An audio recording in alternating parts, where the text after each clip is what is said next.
I only speak for about 5 minutes. For about 25 years ago, I sat alongside my mother's bed and I watched her die.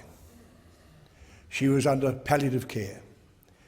If she had been a dog, an RSPCA inspector had walked into that room, I would have been arrested and charged with cruelty to animals.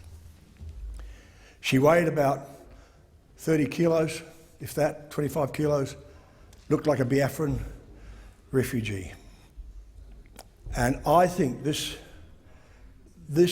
has to be amended. You do have the right. The movie said, whose life is it anyway? And that was the exact way that I feel about this.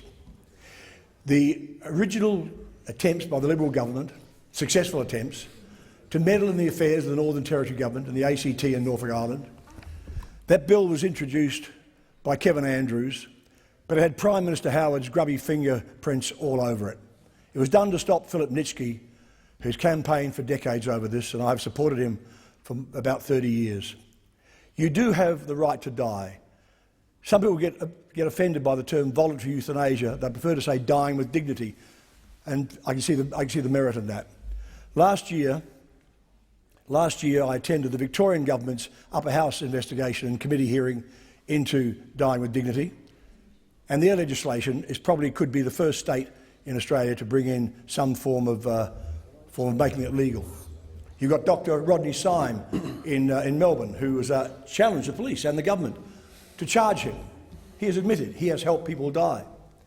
He's been honest and he's been brave, but of course you have doctors, I say doctors and nurses, doctors doing it all the time. It's not actually, the doctors who tell the nurses what they should do.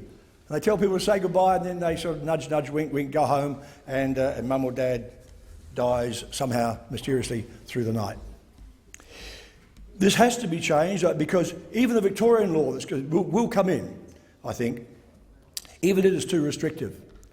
I know of a young man who just sent me an email this afternoon, and he won't mind me using his name. His name is Jay Franklin. He has been in pain for years and years. He won't be able to take his own life. He won't be able to access Nambutal and take his own life because he's not considered to be terminally ill, even though he spends so much time in hospital. Most of his life has been spent in hospital.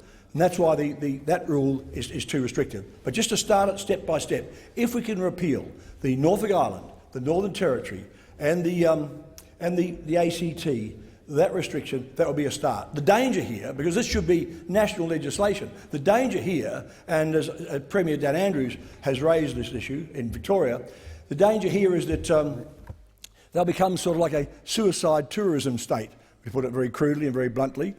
But people shouldn't have to go to another state. They shouldn't have to go anywhere. They shouldn't have. It's my body. And if I decided that I wanted to kill myself, then I would do that.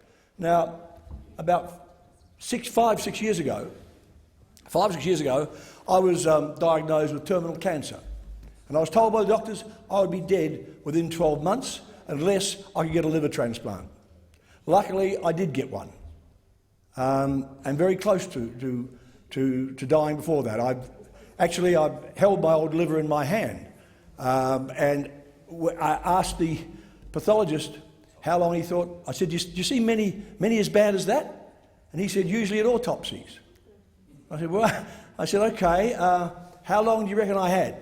And he said, well, now I've got it out and had a good look at it, I reckon about 2 weeks. My transplant surgeon, Dr. Bob Jones, said it was even worse than that. He said, your liver operation was down to 20%. He said, if it had got down to 18%, we'd have taken you off the transplant list. And I wouldn't have been here. So some of you can blame Bob Jones for the fact that I am here and causing you problems. But on a serious note, it must be repealed. It must be repealed. It is my life, it is my body, and I decided when I was told you've got less than 12 months to live, I decided that if my quality of life, in my opinion, if my quality of life got so bad that I didn't want to do it anymore, I made plans, I told friends, I told family that I would take myself out. I would say thanks for the loan of the hall and I would depart. But it would be done on my terms at my time. The problem here is for some people is that they fear that if they get motor neurone disease, they won't even be able to pick up a pill even if they had access to Nambutal, even if they knew a friendly vet. And that's the thing. Or you get to the stage where you no longer feel competent that you do anything. You're stranded in your bed. Now, I went to Victorian Senate inquiry, upper house inquiry, and as I walked in the door, there was a Catholic priest in the witness box, and he looked like a priest from Central Casting. He had the white hair, he had the white beard, and the big booming voice. And as I walked in the door, his first words I heard him say was, "We can all die a happy and holy death," as he talked about the merits of palliative care. And I thought, how dare you? You sit up there and say, "We can all die a happy and holy death." It doesn't work that way.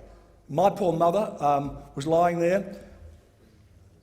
She was a very proud woman, a very private woman, and she's lying there in a bed with a pillow between her legs because she's incontinent. She can't eat, she can't drink for several months. She could only have ice cream because of the thrush of the throat that had happened from all the chemo and the radiation. And I thought, this is not living. And my mother would not want to be that way. She would have wanted to have gone away and gone away quietly and dying with some dignity. So I appeal to the Senate today.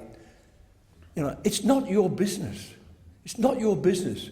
It's the people's business to say, hey, I've decided I've had enough.